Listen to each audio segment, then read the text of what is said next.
daughter did a good job dressing me today. She's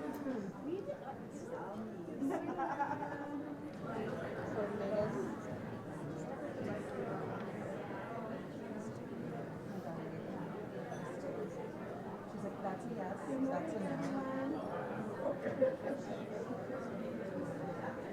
I'm sure my daughter, if she gets to see this, Yeah.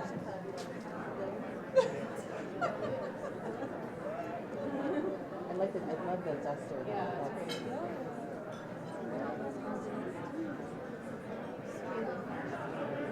And that's really what matters. I mean, I really wasn't going to wear a low cut animal print. It was better than showing my knees.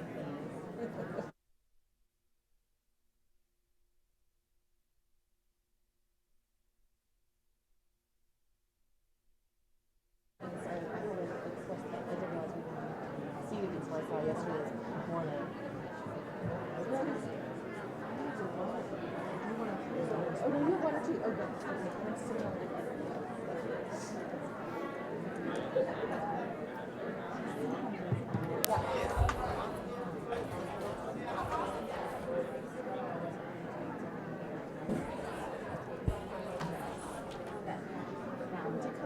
Good morning, everyone. Good morning. Good morning. Hi. Welcome to day 3 of Think Exchange 2019. How was day 2? Awesome? Great. So this morning's plenary is aligned with the 6th track for Think Exchange, and this is a focus on how to create cycles of family prosperity through policy and community action. We will share with you and invite you into learning about the Aspen Family Prosperity Innovation Community, which Ascend launched in 2017 with the generous support and the important piece of thought, partnership by the Robert Wood Johnson Foundation. Family prosperity is the vision. The goal is to identify and promote innovative ways to support families with low incomes so that they have opportunities to thrive, enhancing their health and well-being while making an intentional connection to economic security. The strategy is an innovation community. Family, prosperity, innovation, community. Individually, all of those words have importance and meaning on their own. As a name, we want this work to reflect a powerful force for families. Every word of the name is intentional. And innovation and family supportive policies. So at Ascend, we absolutely love the word innovation. And I imagine a number of you do too. However, we also recognize that there are lots of different definitions of the word innovation. If you do a simple Google search of innovation and definition, in less than a second, you will surface 525 billion results. That's a lot of innovation. So given all of those definitions, Ascend, we created our own definition. So we just added one more because we wanted to be really clear about what we meant for this innovation community. And so our definition is the improvements of existing policy or the improvements of connections across policies with the goal of producing better outcomes for children and parents. Notice that we didn't use the word new in our definition.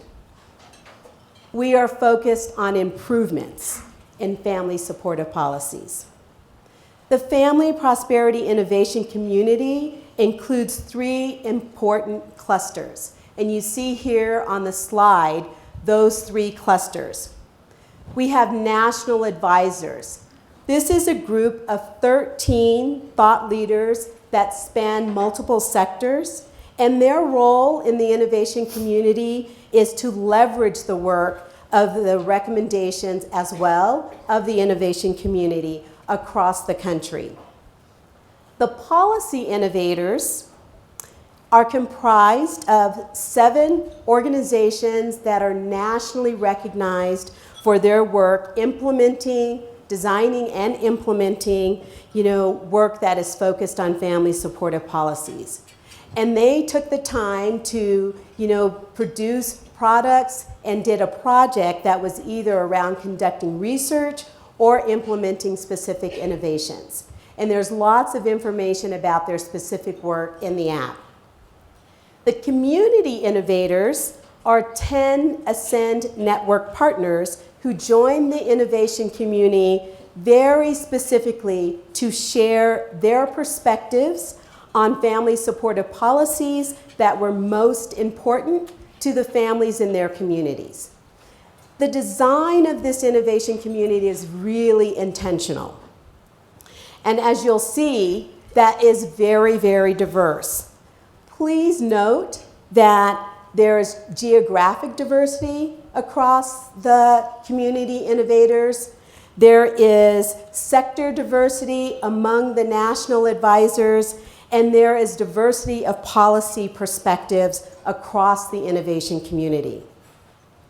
So our aim was not to create a coalition. Our aim was not to come to consensus on family supportive policies. What we wanted to do is to create a community that could have honest and respectful discourse about family supportive policies, both vertically and horizontally. We wanted to create a space for people to have conversation, but also to drive innovation. This body of work is also supported by 2 communications firms, and we also have an external evaluator. So we wanted to know how we're doing this work, what is surfacing through the innovation community, and how we could share it with all of you. So I hope that you've had a chance to look at the Family Prosperity Innovation Community Index. So this is about the index. This is about all of the products that have surfaced from the Family Prosperity Policy Innovators. So those 7 organizations that have been working over the last couple of years to really understand, what are some family supportive policy innovations and how to drive them. So this index is a compilation of all of the, policy recommendations, the thought, pieces, as well as resources and tools around family supportive policies. We hope that these resources will also be used by you. So take a look. There is a lot of information there, a lot of tools and strategies that we hope that you will be using in your communities as well. So for this morning, what we've done is we've asked, a group of the policy innovators to be in conversation about how we can continue to drive family supportive policies at both the national and the state level. So I'm going to take a seat and we're going to begin the conversation. Okay. Oh, look, I'm set up here. Whoa, just my luck, I would trip. Okay, so first let me introduce you to these folks. Sitting directly next to me is Sharon. Are you gonna laugh? No. So I was calling her Sharon all morning, and that's not her name. Her name is Stephanie Summers. And someone said, you better be careful because you're gonna mess this up. And sure enough, I did. So anyway, Stephanie Summers, who's the CEO of the Center for Public Justice. Sorry about that. And then next to her is Mary Bogle, who is a Principal Research Associate at the Urban Institute. Next to her is Vicki Shabo, a senior fellow of paid leave policy and strategy at New America. Next to her is Pranita Gupta, who's Director of Job Quality at the Center for Law and Social Policy. And now we have Sharon Turman, who is the Director of Work and Family Program at Legal Aid at Work. And then finally we have Erica Morigutsu, who is newly appointed as Managing Vice President at the National Partnership for Women and Families. So please welcome them all.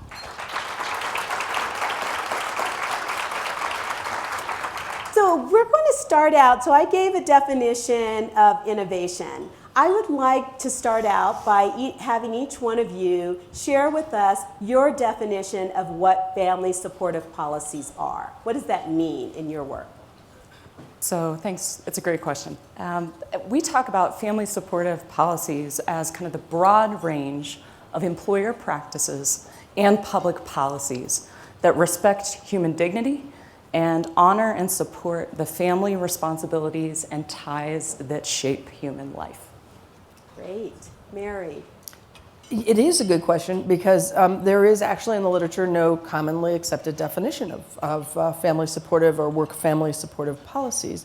So I have come to think of it partly thanks to the research we've done at Urban for the innovation community as a package of resources that all policymakers, and when I say policymakers, I mean public policymakers, employers make policy, and families have policies for themselves too. I think sometimes we don't think of families as policymakers, but they're an important set of policies for their households, like how they want to allocate their time. So I think of it as that package of resources from all three sources that really help families produce good outcomes for their children and for their economic security. And the package is broad. I mean, in our case, we studied childcare, we studied paid leave, and we studied schedule control and flexibility. Vicki, how do you define family supportive policy? It's fantastic to be here, so thank you. For me, family supportive policies are the structures, principles, and values that allow families to have the income that they need, the time that they need, the care that they need, and the ability to control their lives and provide for themselves and their loved ones, whether that's a child or an older family member who needs help, and not to be at the mercy of individual employer policies or circumstances that don't allow them to survive, to thrive, and to prosper. Great, thank you. Anita. Sure. So I would say I define it as policies that enable families to achieve greater economic security, especially low-income families, and to actually thrive. And they do so by centering on equity. And I would just add that it's not enough just to have policies, it's also how they're implemented and enforced. Great, thank you. Sharon.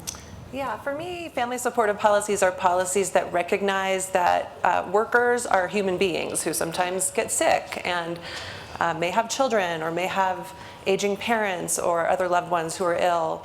And so, these are universal life experiences that we may not all have children, but we all at some point in our lives will either need care or need to provide care.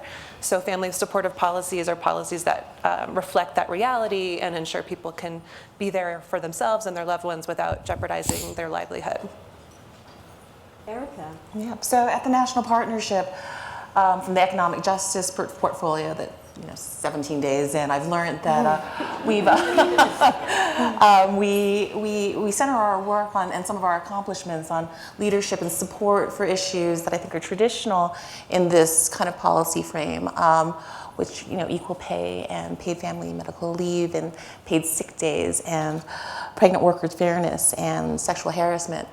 But it's also broader than that. Because it's critical to acknowledge that for a long time, the dominant conversation in the women's community has been about what policies make it easier and better for women to go to work, which is principally a middle class and upper middle class and primarily white woman's perspective.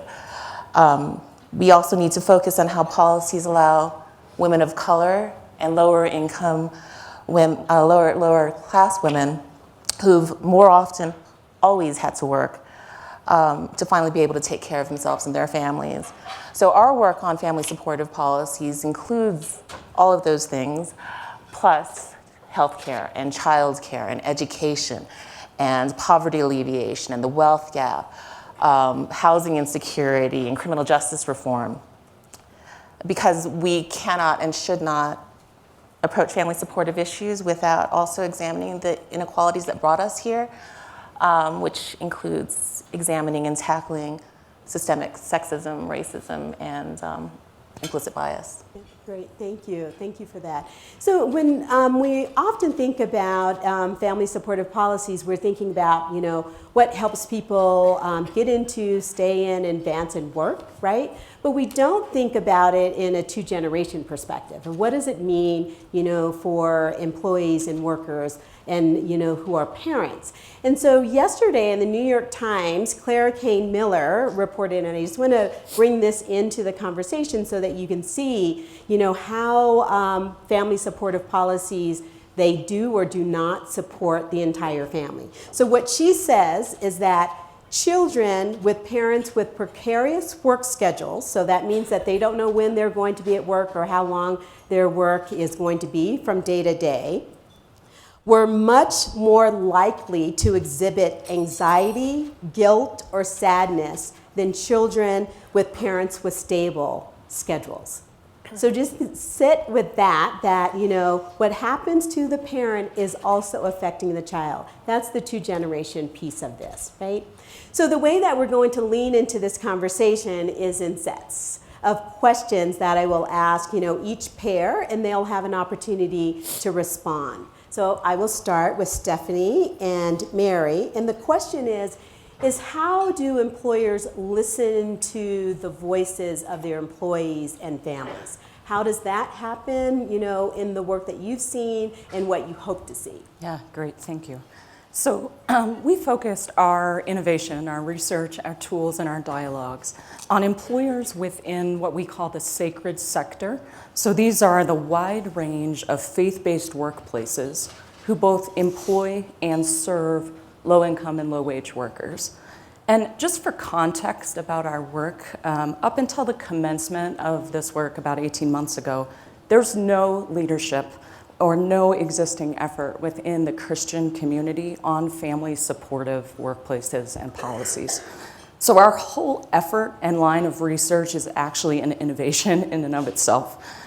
We could see a gap in leadership, and we could see the potential alignment of values and practices within sacred sector employers.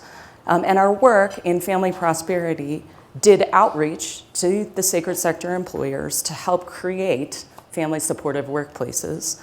We wanted to know where employers are in their current policies and practices.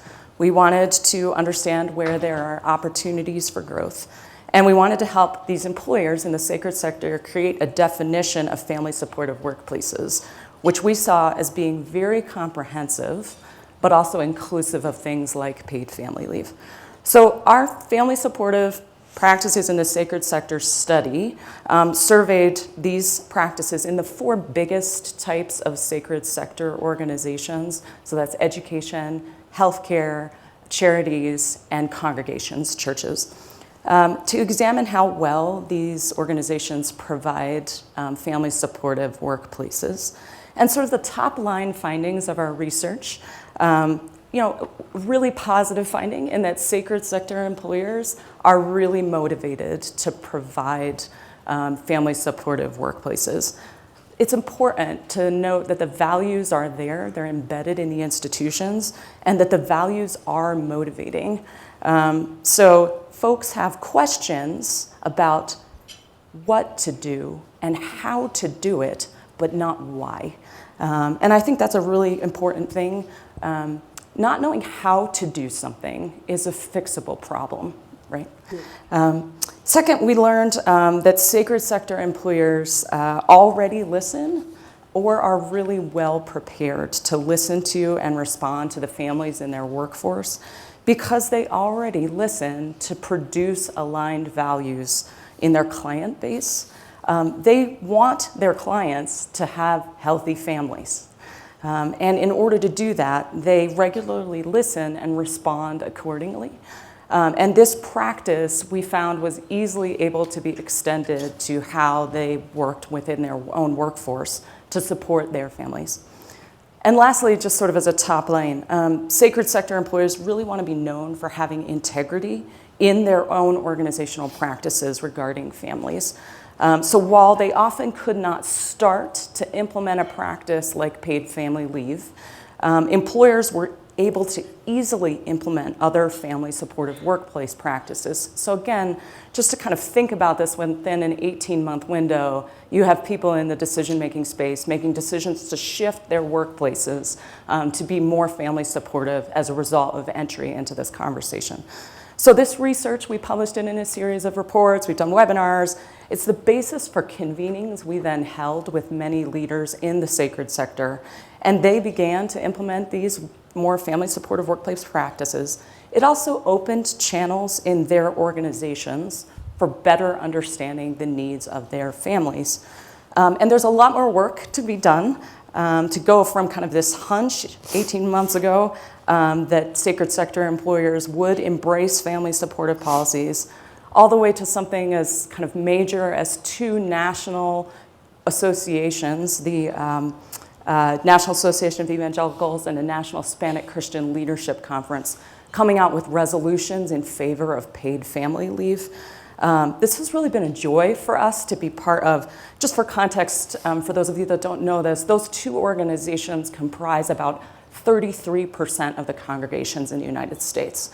So it's a really significant footprint to have folks who are really looking at the well-being of low-income and low-wage workers. And we're really excited about the future of this effort to engage sacred sector employers in both family supportive workplace practices, but also family supportive public policy.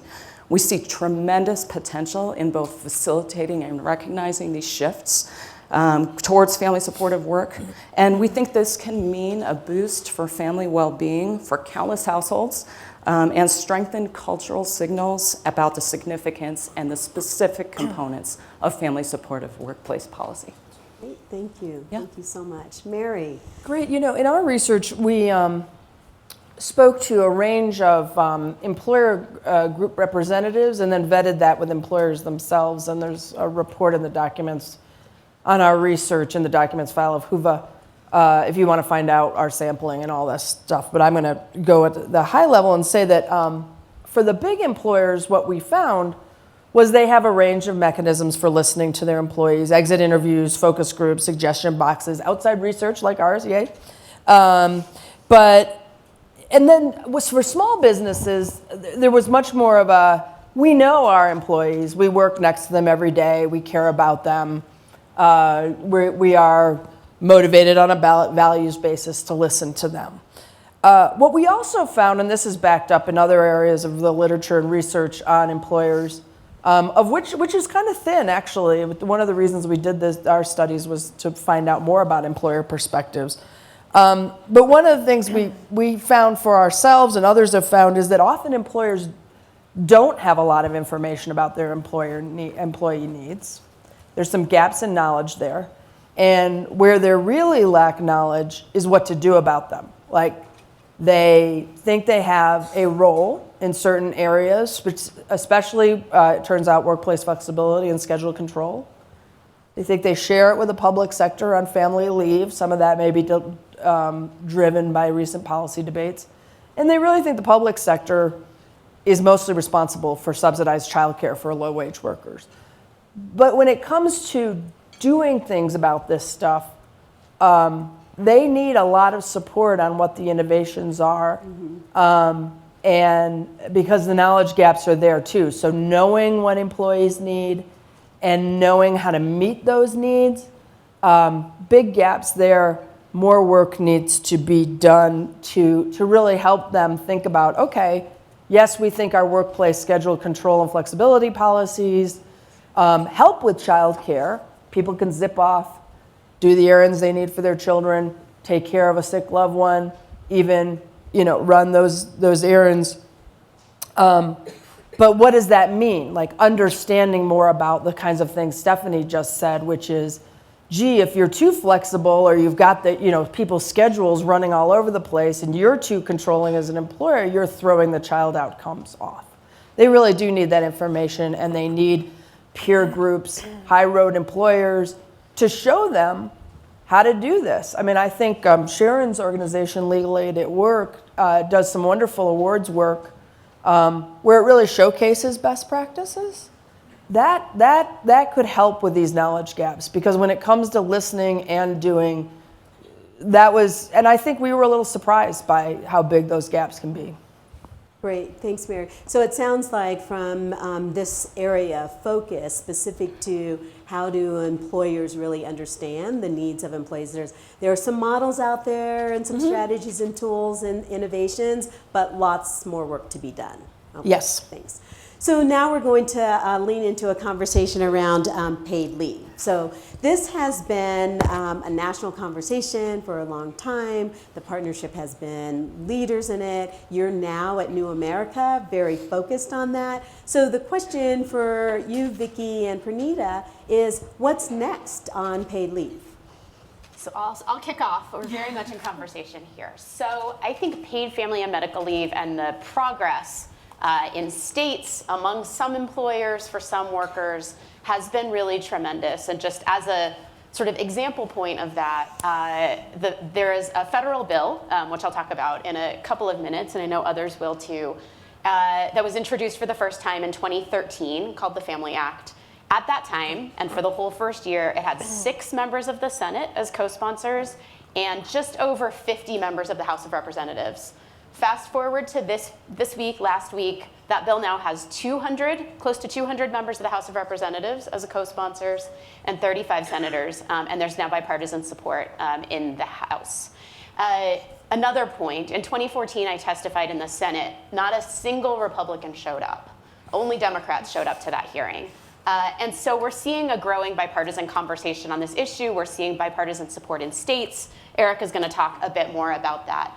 But amongst all of this progress that we're seeing and all of this dialogue, it is still the case in this country that just 19% of workers in this country have access to paid family leave through their employers. 19%. That means 81%, 8 in 10 workers, do not have time to take care of a new baby that is dedicated if they are not a birth parent, if they are not the parent who has given birth, and or to care for a seriously ill family member.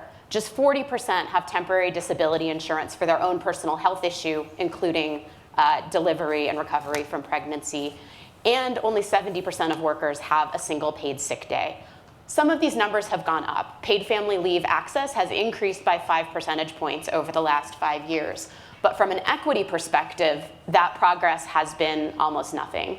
And I say that, the point of illustration for that is that among the bottom decile of workers, access to paid family leave has gone up 1 percentage point, from 5% to 6% in the last 5 years.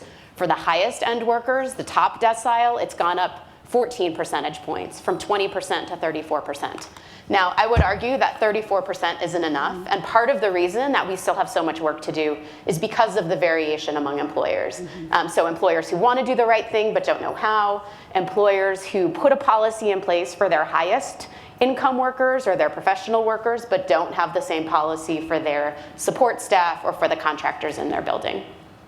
So what I work on, what a lot of us up here work on, is creating a national paid family and medical leave standard so that no matter who you are, whether you need to care for a new child, a seriously ill or injured loved one, your own serious health issue, you have access to a baseline level of paid family and medical leave for a reasonable period of time, 12 weeks as a minimum, with adequate wage replacement, equal coverage for women and for men, with employment protections and strong enforcement, and through a sustainably funded program. And the way that has worked in states is to create a social insurance model where employers and employees, sometimes both, sometimes one or the other, are contributing a very small amount of money into a public fund that then provides the benefit. This makes leave affordable for employers of all sizes. It makes leave affordable for employees. and it's a sustainable system. And so that is the way the elements that you see are sort of key equity principles. What we know is that voluntary practices really just go to perpetuate the inequalities that exist. And policies that have been proposed out there recently that would only cover new parents, or that would require your current self to trade off against your future self and reduce Social Security benefits or reduce tax credit, could do more harm than good. So what we're really working for is a baseline standard that covers everyone. And the last thing that I'll just say is that we really need to center the design of these programs around the workers that are most impacted, to understand how access to paid leave, access to health care, access to schedules, all of these things fit together. None of these policies on their own is enough to create real equity, opportunity, and prosperity, but we need to think about how baseline standards that are workable for all stakeholders really can make a difference. And I think the progress on this issue has been tremendous. There's a lot of pressure building towards a national solution, both from unusual suspects like the organized business community and from the advocacy, the powerful advocacy that's been going on now for decades. So I think it's a really exciting time for this issue. And the states have really led the way, and so Pranita has a lot to say about that. Yes, thank you. So I'm going to build on what Vicki just said, and there's a great slide so you can see all the states. The states really have been leading the way on paid family medical leave policies and also on paid sick days policies, but I'm going to focus on paid family medical leave. And I'm going to share 5 lessons, which I think not only are helpful for other paid family medical leave campaigns, but also for other family supportive policy campaigns in general. The first and most important one is that this is a movement led by grassroots coalitions, and these are coalitions that are comprised of grassroots organizations, advocacy groups, unions, worker centers, and progressive businesses. And they have worked really hard to ensure that the voices of those most impacted by these policies, those who are left out of employer-provided benefit programs or have been left out by the Family Medical Leave Act because of the high eligibility threshold or because it's unpaid, are really actually at the center of shaping and informing these policies. The second is that these are policies that are being developed that are centering equity in the middle of how they're being developed and implemented.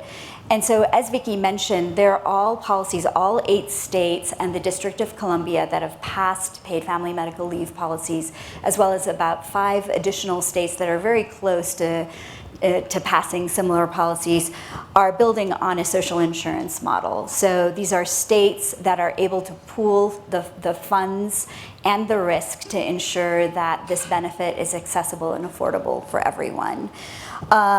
It's also building on the principles that Vicki shared in the previous slide that really bakes equity in from the get-go.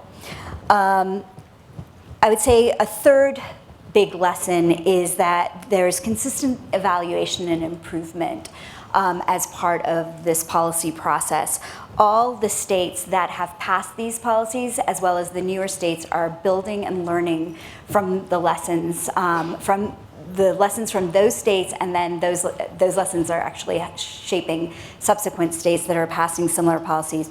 So if you look at the chart, you'll see that California, which was the first state that passed paid family medical leave in 2002, there's about a 6-year gap between when California passed its policy and when New Jersey passed its policy. And then there was another 5 years before Rhode Island passed its policy. But after that, there's just been a zooming effect, and there are 3 years apart before New York passed its policy, and then 1 year apart after that. And all of that is really due to the fact that there are really valuable lessons coming from the states and that passed them. So California and New Jersey, for example, have really been introspective, and the coalitions have really led the way of using data, using evaluation information out there, and really talking to communities to see who's left out. And one of the first things they found was that there was very poor uptake rates, especially by low-income communities, by communities of color, by immigrant communities. And they realized that that could be due to a number of reasons, and some of the big things that they changed are they've increased the wage replacement rate, made it more progressive so lower income, lower wage workers can get a higher percentage of their salary. They've removed things like waiting periods that prevent people from being able to access the benefits right away and create financial hardships. And they've increased money for outreach and education, which is really critical.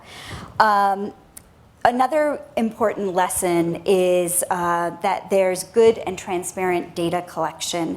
That's really critical, that states collect this information and make it easily accessible and share it with advocates so that you can see the progress getting made and where there are problem spots that can be rectified. I would say the fifth big lesson has been around grassroots organizations being involved in the implementation and enforcement of these policies. It's vital that communities stay involved past the legislative process and actually help shape the rulemaking, because that's where, again, the rubber hits the road, and the administrative processes. And we've seen that in many states where even though the policy provides for equity, the rulemaking and the way the rules are set up actually leave people out inadvertently. And I would say the sixth lesson, and the most important lesson in some ways, is outreach and education. And that's the place that there's been the greatest innovations. And some of those are, formal and informal relationships with the agency's grassroots organizations and these coalitions meeting regularly with the agencies throughout the implementation process and becoming trusted messengers to reach out to, again, communities of color, immigrant communities, low-income communities, to make sure people have access to this program and know about this program. The second is building alliances with other agencies really fostering greater interagency collaboration, and having advocacy groups really reach out to other mission-aligned groups like health clinics, and that's something we see in California. And I would say the final is business outreach, and really Washington is leading the way here. Washington State is really using a values-based approach versus a compliance-based approach, more of a carrot than a stick, and really ensuring businesses, especially businesses owned by people of color, small businesses, are really understand the benefits of this program. So I think that the states are really providing a concise, evidence-based roadmap for other states and for a federal policy. Thank you, Pranita. And I hope that you all captured the ways in which both Vicki and Pranita are thinking about how to really, as Pranita said, bake in equity in, the work that they're doing around, leave policies, because there was a bit of tension within the innovation community, with the community innovators, saying that, paid leave policy, the focus at the national level and some at the state level, at the community level, those aren't the family supportive policies that our families are seeking, right? They, need a different set of family supportive policies that, somewhat address the cliff effect, right? So, recognize that as this work at the federal and state level is moving forward, they're really trying to make certain that there is equity so that, workers, with lower incomes have access to these policies from the beginning, so it doesn't become or remain, a policy that is, accessible only to a certain, level of worker. So really appreciate those comments and the work that you're doing. And Vicki, I also noticed that you said that there was bipartisan support for the legislation in the House. Yeah. You didn't mention the Senate. Not yet. So, but there is bipartisan support among voters, and there's been bipartisan support among voters forever. There's been bipartisan support on the state level in Massachusetts and Washington State, and to some extent in New York and Oregon. And there's different tools and mechanisms that have helped to aggregate that support into action that unfortunately doesn't exist at the federal level with support of the ballot initiative.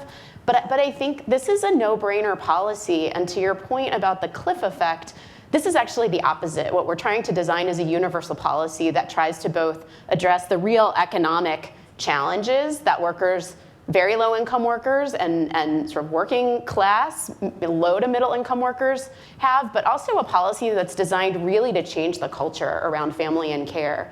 Because even at the highest ends, whether you have access to a formal policy or you're scraping together your vacation days or your time off or you have an informal arrangement with your boss, there is a ton of stigma that still goes with taking time, especially for men, stigma around leave taking and bias and expectations among leave taking for women. And what we know from the experience with the FMLA, which is unpaid leave, which has now been the law for 26 years, it helped to change the culture. And it wasn't perfect, and we'll talk about that in the questions. Yeah. But what we need is both policy and culture change that go together. Absolutely. Thank you. Thank you. Well, I raised that very specifically because it is a setup for the conversation that I'm going to have with Sharon and Erica. And that is, given your work and the work that you're doing, how do you advance these policies in a very difficult political climate? Yeah. Well, so at Legal Aid at Work, we hear directly from workers with low incomes on our Work and Family Helpline. And that's really important because people are bringing to us and identifying where the gaps in the laws are and where there are still barriers to access. And those experiences really inform our policy advocacy work. So beyond our work on paid leave, one of the trends that we have been hearing a lot about recently is lack of lactation support, so support for breastfeeding workers. And this is really critical. I think there's a growing recognition that of the maternal and child health benefits, not to mention financial benefits of breastfeeding. And not all parents choose to breastfeed or are able to breastfeed, but for those who do, they need support in the workplace. And it's, unfortunately, although there are laws on the books, there's a federal law that provides the right to private space, not a bathroom, to pump, and reasonable break time to pump milk. It's still incredibly difficult for so many workers to actually do that in practice. And workers need support in the workplace, and we know from the evidence that low-wage workers are much less likely to have lactation support than higher income workers. So we have heard on our helpline a number of stories that have sort of motivated us to pursue this as a policy proposal. We hear stories where people are just outright denied lactation accommodations. They're given completely inadequate spaces that are unsanitary. And we also hear stories of just hostility toward breastfeeding. So one of our clients is a server at a restaurant, and she asked about a place to pump. They gave her, they told her she could pump in the wine room. There was no chair. She had to pump standing up. She had to put her, there wasn't even really a place to put her pump. There was no access to electricity. She had to actually run an extension cord into the room every time she needed to pump. And there was a lock, but several other people had the key, and so she was constantly in fear that people were going to walk in on her. So she ended up, not pumping as much as she would have liked, and she developed mastitis. These are the kinds of stories. We had another client who was a hairdresser who was given the bathroom to pump in, not a sanitary place, not a lawful place. But then even that, the manager decided she could no longer pump in the bathroom. She was now directed to pump in an open hallway, which had a security camera. So she too decided, she couldn't do that. And so she developed clogged milk ducts, and she was forced to quit. We hear about, unbelievably egregious harassment for breastfeeding workers, where managers say things like breastfeeding is disgusting. We had one case where a manager said, "Can I have some milk for my donuts and coffee?" People saying, "Why is your breastfeeding our problem?" So these are the stories and the experiences that have really influenced policy action on the local and state level. So in 2017, in San Francisco, a measure was passed that really strengthened lactation accommodations and essentially defined clear standards for what these lactation spaces should look like. They need to be clean and sanitary. There must be a seat. There must be a place to put your pump. There has to be access to electricity. And in close proximity, there needs to be a sink and refrigeration. So that, you wouldn't think that you would need to define all those things, but unfortunately we do. And the other innovative pieces about this policy, one is that it required all new construction and new tenant improvements to also contain lactation spaces. And it required written lactation accommodation policies for all employers. And that's really critical because Vicki mentioned culture change, and I think this is a really key aspect when we talk about breastfeeding and you consider kind of the power imbalance. When you think about, for example, a fast food worker who needs to ask her supervisor to vacate his office so she can pump, several times during a shift. That's a very uncomfortable thing to have to do. And so we want to really normalize breastfeeding in the workplace and make sure that all employees know that this is their right. They're given a written policy about it. Managers are informed about it to try to change that culture. And I think that it's an important lesson for advancing innovative and bipartisan measures in a difficult political climate. We actually, this measure became a model for a statewide bill that was just signed last week in California. So we're really excited about that.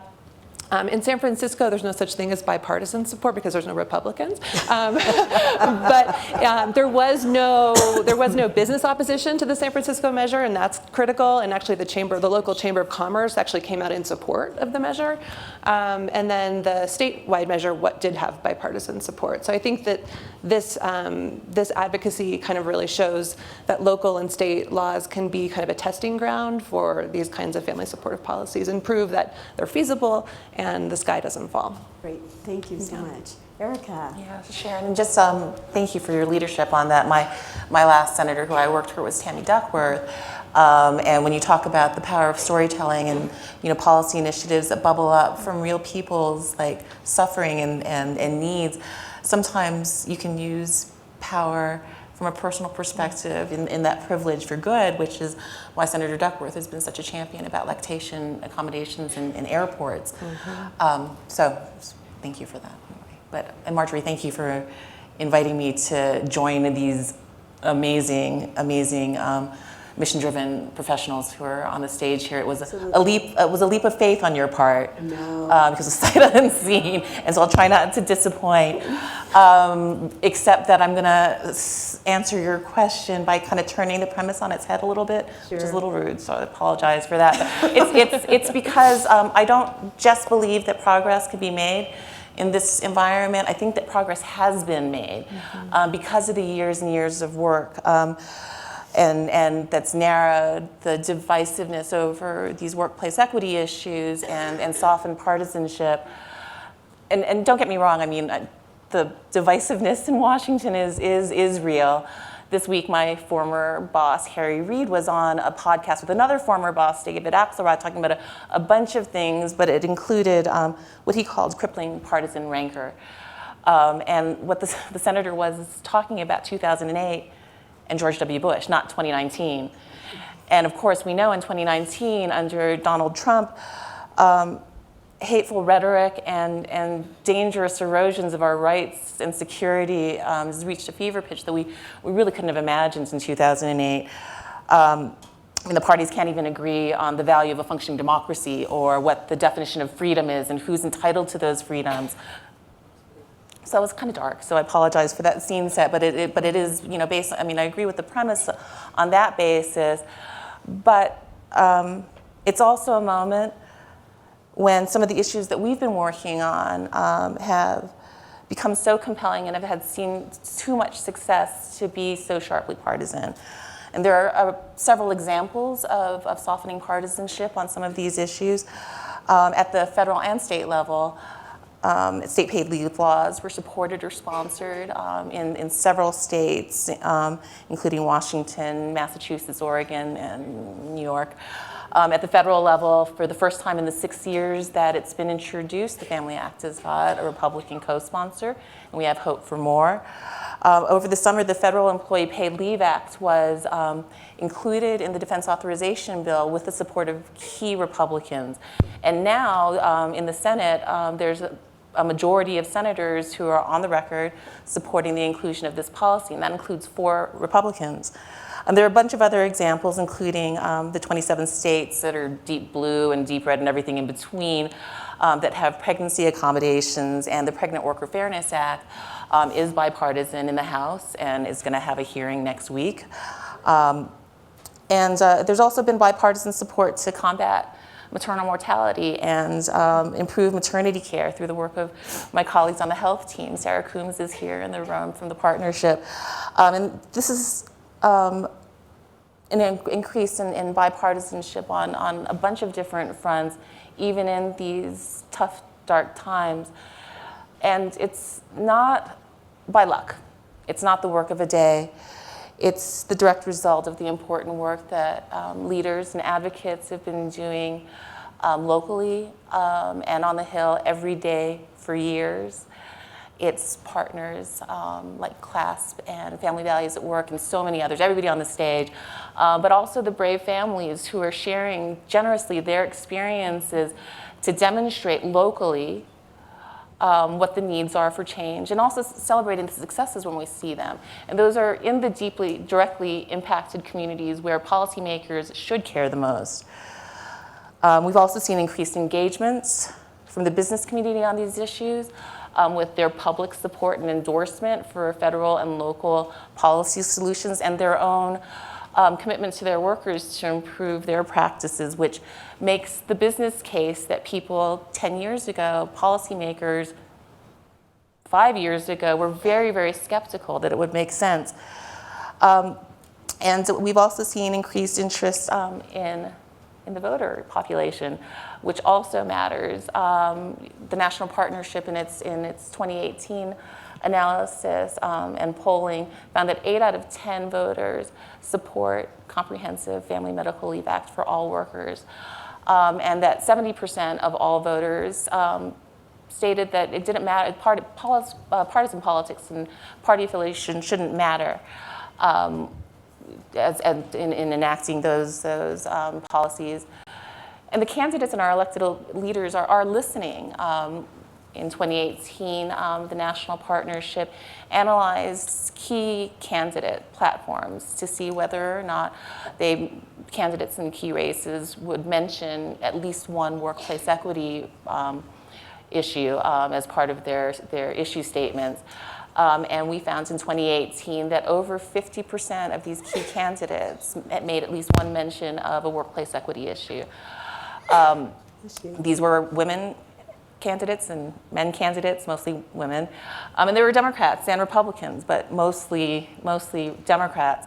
But the key finding that we had that was interesting here, with a caveat, I promise I'll do the caveat, is that the ratio is shifting. In 2014, Republicans represented only 5% of those candidates. In 2018, they represented 21% of those candidates. And the caveat is that they weren't necessarily speaking about these policies in the way that we would wish or support, but the fact that it was compelling enough for them to make a mark on it is important for us to note for this, because there has been a shift. And the shift was not some sudden sea change. It was moving the needle for years and making the case and bringing the data and lifting up the stories and changing the narrative. And so there has been an important shift that I think is important to also flag the risk that's involved with the increase in bipartisanship, because with an increasing consensus around the need for a solution, the policy details and sustained pressure are paramount. And I also, want to note that, of course, there are critical issues that matter for family supportive policies that the Congress is not advancing on a bipartisan basis, and those are policies that are usually centered around lower income workers and communities of color. And so that's, again, going dark and despairing a little bit. But we shouldn't forget that the Family Medical Leave Act was introduced every year for 10 years and had 3 votes and 2 vetoes before it was signed into law by President Clinton. And that was a really good first step. Yeah, no, very important. And thank you for illuminating where there are bright spots. And I think there are lots of lessons to be learned, and how those advocates and policymakers really strategize to have those bright spots. So we'll lean into those. So we're going to open it up for questions in a few minutes, but what we're going to do is something a little bit different, and I'm going to have each set of our panelists ask each other questions. These are real leaders and experts, and also as a leader and expert, you probably have the most critical questions about this work, right? So allowing them an opportunity to ask each other questions. So I'm going to go first because we're doing the research suite of questions. So the most important thing every researcher wants to know is what next research questions? The questions are everything to a researcher. So what are the next set of research questions on these topics that we would like to investigate, Stephanie? Yeah, so we have several. I'm going to highlight 2. Again, we talked about the states. We've even got this slide up in front of us still about the state paid family leave. We think this provides a unique environment in which to kind of track the impact of these new laws on sacred sector employers and potentially the communities that they serve, their beneficiary communities. So we think that a set of research that would examine that would be of great value. It could help troubleshoot early things that would be relevant for federal, identifying and heading off challenges that could otherwise derail or limit good policy, and establish a strong affirmative narrative about family supportive policies that works in tandem with the kind of deeply held values within the sacred sector. And then the other is just kind of more detailed research on the attitudes and decision frames and the drivers within really large sacred sector nonprofits and for-profit businesses, particularly in communities where these employers have a significant economic and social impact. So those are ours. All right, I'm going to ask you a question back. What data does the field need to understand and better engage employer perspective? Okay, one of the things that we really looked at in our work, and we're encouraged to do so by the innovation community, was the whole family perspective, is that there's lots of discussion about the verticals, right? And it's important. Paid family leave, schedule control is coming up in the national conversation, but the horizontal perspective of saying, and we're going to have an animated PowerPoint come out soon with a whole project page on our work for the community, but we think of this as like paving a path to success for families where they pull together packages of things like childcare, schedule control, paid leave to get to good outcomes. And so the data folks need is more, we think there needs to be more data on how you not only put together things like those 3 supports, but also how do you think about the creative tension? And we've heard it in this conversation this morning, and it's more than creative. Sometimes it's all out tension between the public sector, the employers themselves, low road and high road, and families, what families can and are willing to contribute. And we really need more data, all employers, the field needs more data, on how all this impacts low-wage workers. Because when you talk about what the tension is for employers, and in our conversations this came up a lot, they really put recruitment and retention first. That's like priority number 1 for a lot of employers. And they were telling us in our conversations, the tight labor market, the war for talent was a huge thing for them. And they would acknowledge that even for low-wage employees, there was a war going on out there. So, market forces should not be underestimated in this when it comes to that first motivator. There are a couple of other motivators that employers, and again, the data, the integrated data across them should really look at them, is things like PR. employers do not want to look bad. It's not good for their bottom lines. The high road want to do it because they have, but I think even all employers know that the public perspective, the public eyes on them. So some of that creative tension, some of that equity work could go on looking at it from that perspective. And here's a weird one that didn't come out of our research, but I talked to a major sort of HR association type people in recent years, and they told us that they're hearing from the C-suite that there's even concern in our income inequality world, growing income inequality world, about employees as consumers. Can they buy our stuff? And I think back to, I'm from Detroit, so I think back to Henry Ford wanting his employees to buy his cars. Now let's face it, the unions had a lot to do with them getting good wages too. But Ford claimed that he wanted his workers to have good wages so they could buy what they were making. So again, when we talk about how do you leverage, what are the bright spots, I think we still have to look at the tension points, and we have to look at them holistically across those type of issues. Very, very helpful. Thank you. Thank you. So on paid leave, I'm going to ask Vicki a question. So the Family Medical Leave Act was a critical first step, but as we've discussed, it left a lot of people out. The elements that would have centered equity, such as having it be paid, were left out at the end.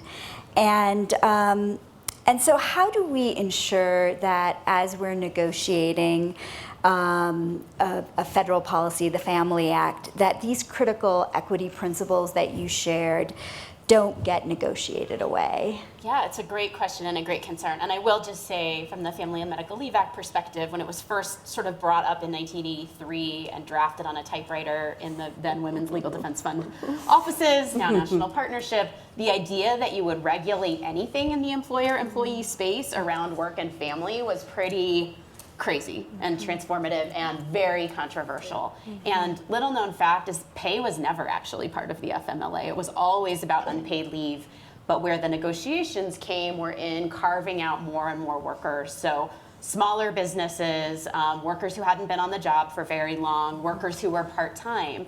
And the effect of that was to carve out what we now know, or in today's world, is about 40% of the workforce, disproportionately lower wage workers and younger women and people of color. So that's obviously unacceptable if we're trying to solve for equity. I think one of the important lessons and what we've seen is building a strong, robust base, the stories of people who have been left out, the data that shows the impact, when people don't have access to workplace leave, what it means to lose your job, what it means to go without a month or a few weeks or days or months of income. For your family, the need to turn to savings or to go without or to go back too quickly. 1 in 4 moms goes back to work within 2 weeks of giving birth in this country, which is completely unacceptable. Older workers who need to leave the workforce to care for a parent lose hundreds of thousands of dollars in income and retirement savings. That's disproportionately women. So this is a racial justice, a gender justice, an economic equity, and a health equity issue. And using that data, telling those stories, becomes really, really critical to understanding how it is that we create a policy that has equity baked in. So the advocacy from the ground up, the research from the top down, and the intersection of those things becomes really important. And just one thing to add on the sort of the bipartisan piece, it is politics for sure. The votes of women in particular really matter and will really matter. Mattered a lot in 2012, mattered in 2016, matter in 2018 for sure, mattered a lot, and will matter in 2020. But what I think is really exciting is that a lot of the economic research that's been developed from the state policies is now being discussed in the same way from folks like Andy Biggs at American Enterprise Institute and others. And so the research that's being lifted up tells the same story about the economic value of this policy, and I think that's really helpful. So my question for you sort of feeds on this, which is, in the states, we've seen very successful advocacy efforts that have led to equitable outcomes and increasingly equitable implementation.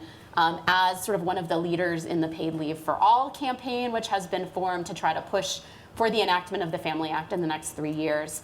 What do you see as the opportunities to build in those same kinds of organizing principles in this national fight? Absolutely. Thank you for that question. So, yes, CLASP is part of a number of organizations, including the Partnership and Family Values at Work and a number of other groups that has helped spearhead a national campaign called Paid Leave for All, and really sort of creating a big tent to fight and push forward a federal campaign for paid family medical leave, in particular pushing for the Family Act, passing an improved Family Act hopefully very soon. And as part of that campaign, there's a real recognition that, again, it has to be centered on equity, so it is, again, centered on the principles that you shared on a previous slide.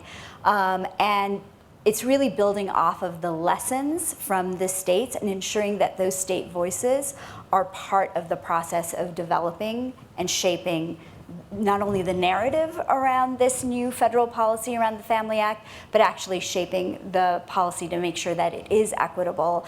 Again, it was initially introduced back in 2013. A lot has happened in the states since then, and those lessons are really, really valuable. So to have the state grassroots coalitions be part of this conversation is critical, so that those lessons are borne out in the actual final policy development. There's also advisory committees that are being created, like there's a worker advisory committee, there's a small business advisory committee that are part of this process and really engaging in shaping both the policy and the narrative again, and meeting with congressional offices, really trying to engage people so that we can have the best policy moving forward. And I was going to say one last thing, but just that these groups are all actually at the table with the congressional offices and also with Ways and Means informing them as they are considering this policy. Thank you. It's actually a really nice segue to return back to the policymaking dyad, because Sharon, we all know that getting a policy passed is only a first step. What lessons have you learned from implementation? Yeah, so one of the things we learn from listening to families is just how critical the details are, and the details of implementation, how a policy is working or not working for real folks on the ground. If a new law is passed but people don't know about it, or it's just really too difficult or burdensome to navigate, then it's not going to have the desired impact. So we've been really excited to partner with frontline health and social service providers in our effort to do more effective outreach and education with low-income families. So we think this is a really important way of getting the word out to people, because it's meeting families where they are, as I think Drayton mentioned on the first night, in the place and in the moment where they're already receiving care and where they could actually benefit from this information. So virtually all pregnant people get prenatal care, and they go to the doctor multiple times during the course of a pregnancy. And so that's a really great way to reach people. And we've found wonderful partners in the healthcare community who obviously care a lot about the health and well-being of their patients and their families. And so one of the nice things about this is that not only have they become wonderful partners in actually educating their patients and clients about the rights that they have, which can make them healthier, by putting know your rights information in prenatal exam rooms, for example, or up in WIC offices. But they've also, in the process of this collaboration, these trusted messengers have become really valuable policy partners. So we do trainings for them on, where these gaps in the law are, that, and people are shocked to learn that, a huge percentage of their patients can't have job protected leave because they work for small employers, for example.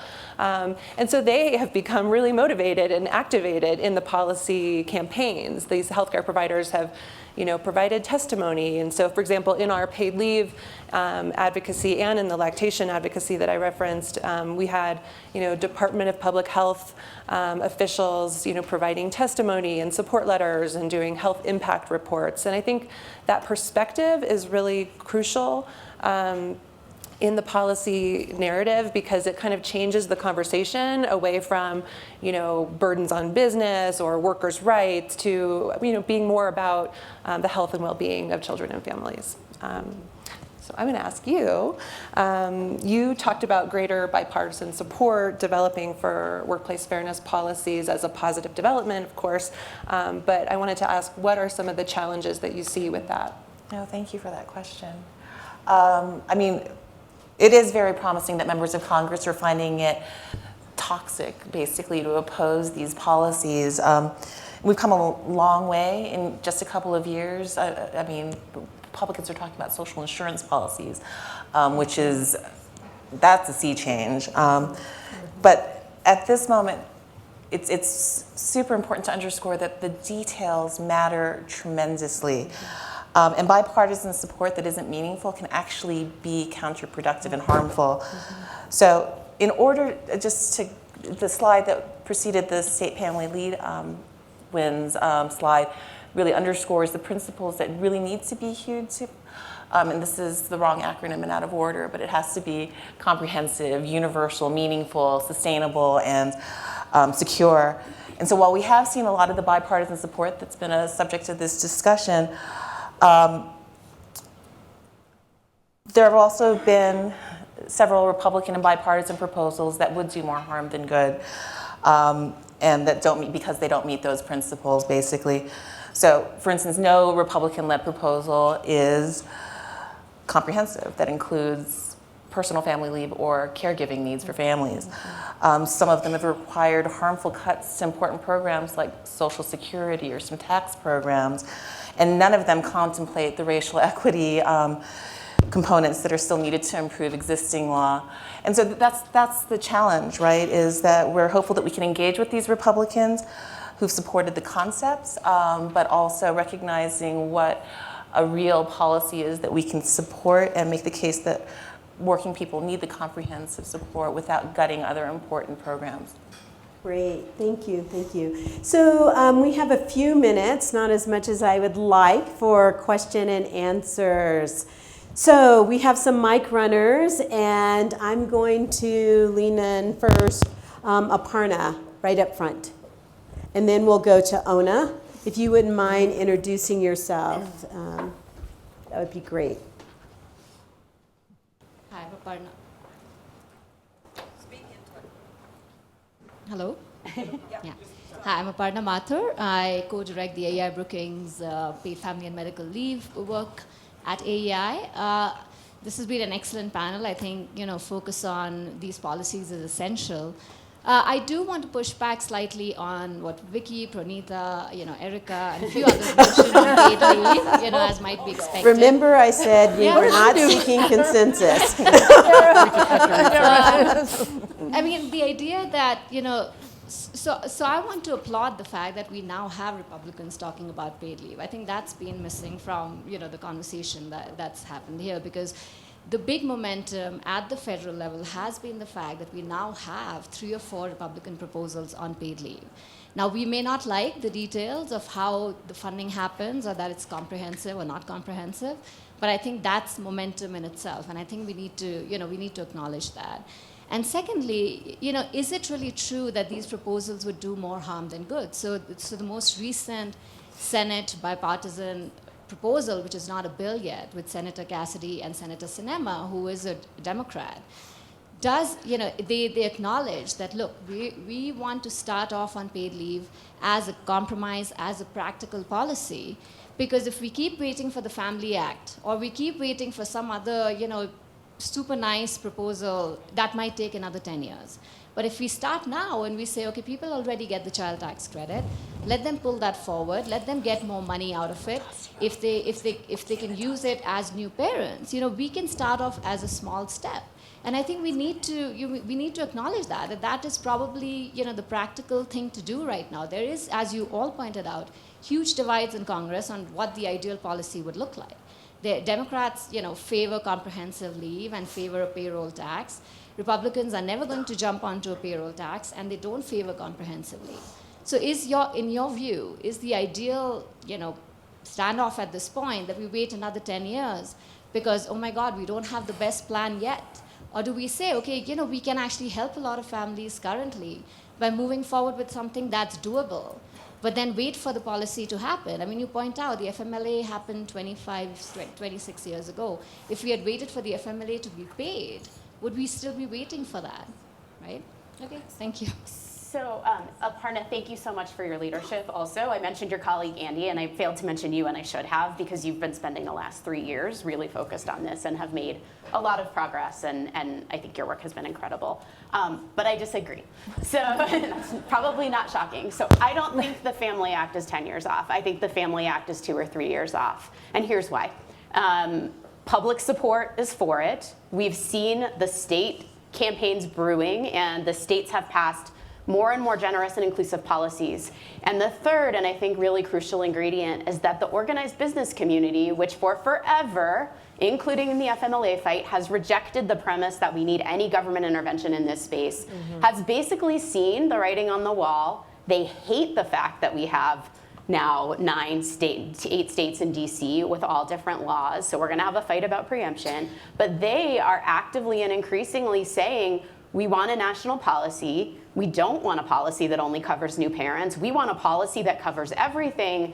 And by the way, California's model really isn't looking so bad to us anymore. And so I think we need to figure out how to build on that potential area of intersection to build new and interesting ways of working together. That said, I think game on for everyone in this room that wants a comprehensive, equitable policy that really takes into account the needs of parents.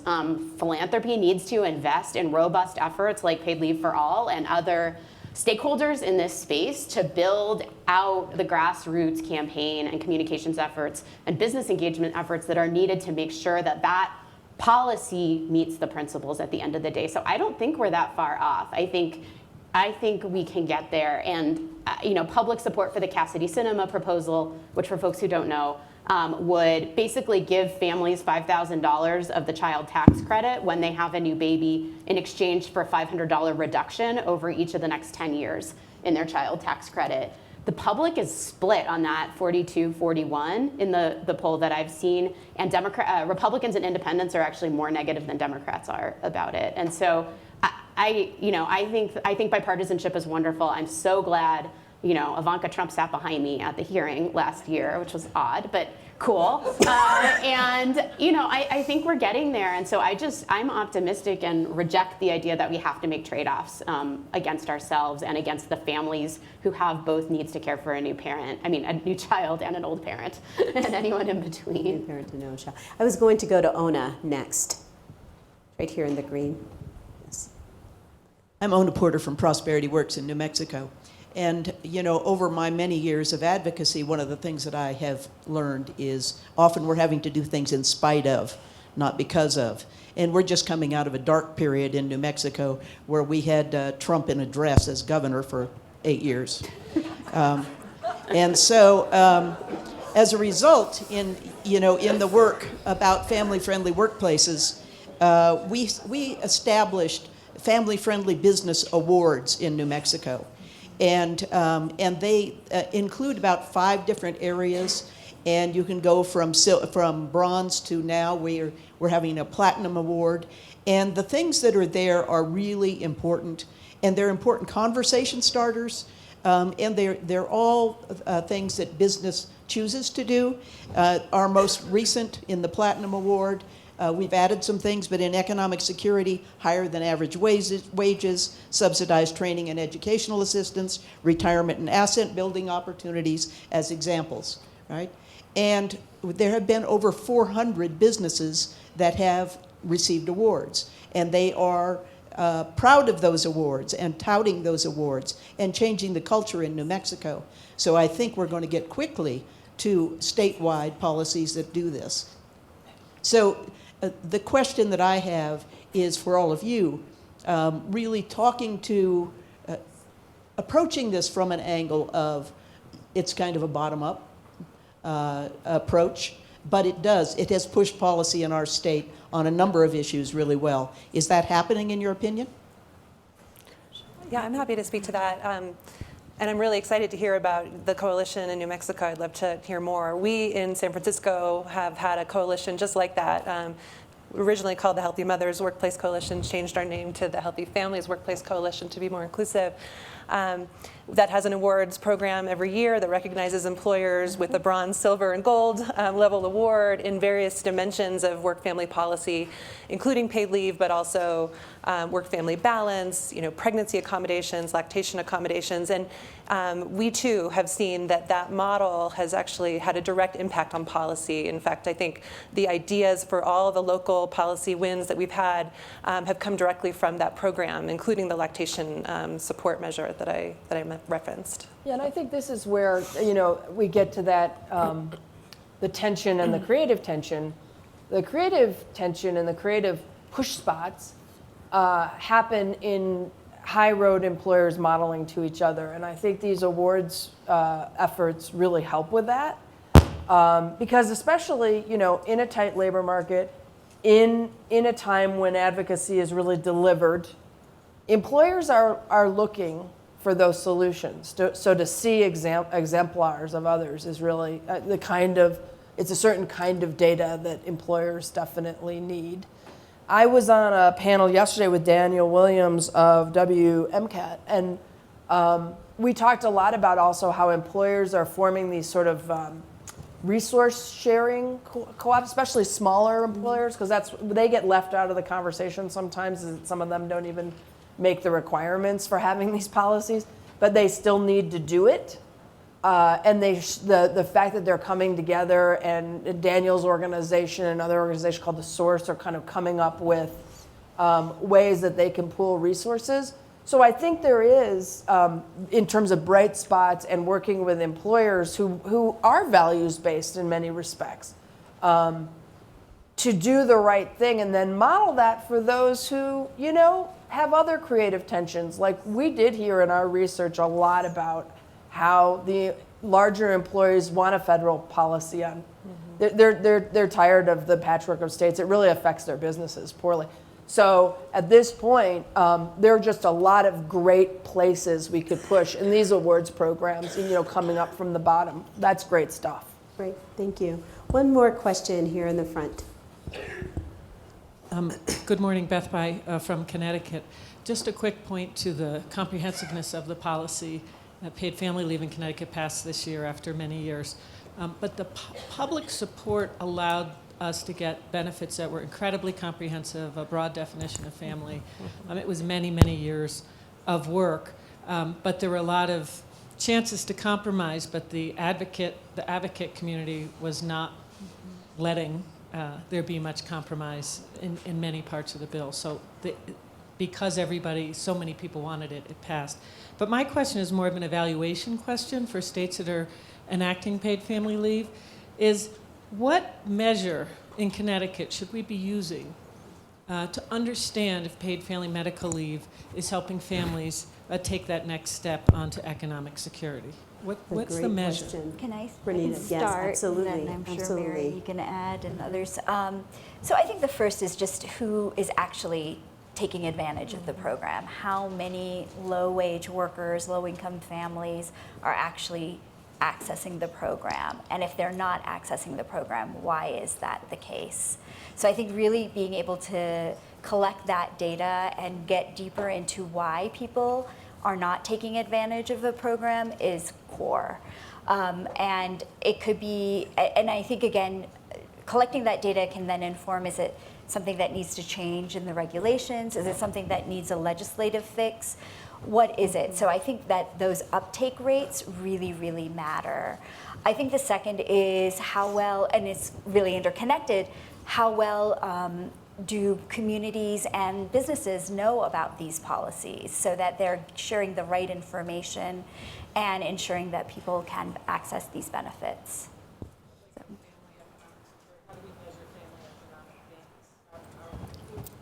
Yeah, income, right? Whether or not income increases. I think attachment to the workforce, being able to see how long, whether they are making any impacts as far as attachment to the workforce, seeing if people's incomes are rising. I think those are all really critical ways to look at success. We don't have a lot of time left, so I'm just going to commend the other report we produced along with our employer perspective reports, which is Parents' Access to Work Family Supports. It's in the documents on HUVA. And we looked at some survey data that, again, cut across some of these areas and talked about how much are people accessing. Like, what do parents say? What do families say about why they access family leave or not? And again, there are some surprising little nuggets in that report, like the vast majority of parents, or not majority, but it's certainly a plurality. It was a large number are accessing leave, not necessarily family leave, but any kind of paid leave to do errands, just to get out there and take care of their children's and families and elders' needs on a day-to-day basis. So again, that report would help you with some metrics, I think, and looking at some survey data that's out there.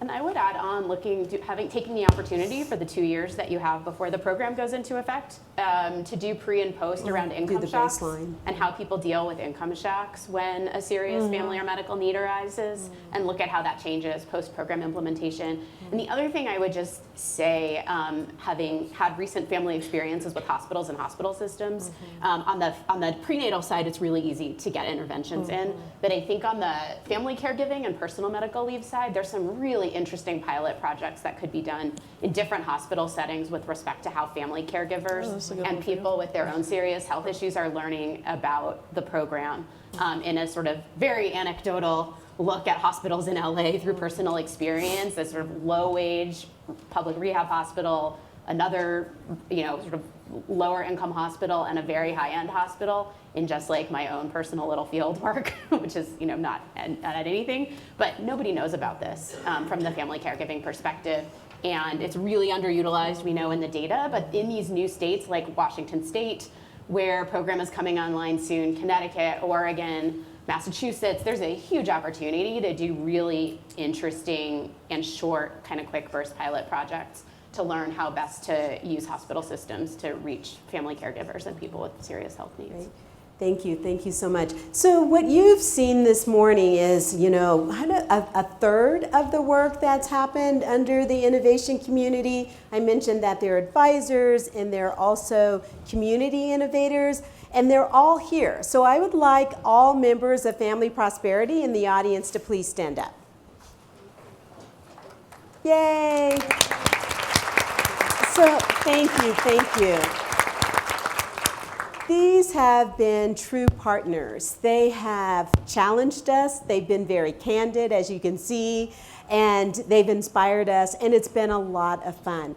We will be releasing later this year a set of innovations that we surface that are mainly at the community level. This conversation has been largely about paid leave at the national and state level, but we know that there are a lot of other family supportive policies around child care, around transportation supports, around other types of benefits. So we've surfaced those all, and we are going to be sharing that with the network and the innovation community to get more feedback and surface more innovations. So just look for that going forward. Take another look at the index because there's a lot of resources for your work, in there. But finally, please join me in thanking our panelists this morning. I really appreciate it.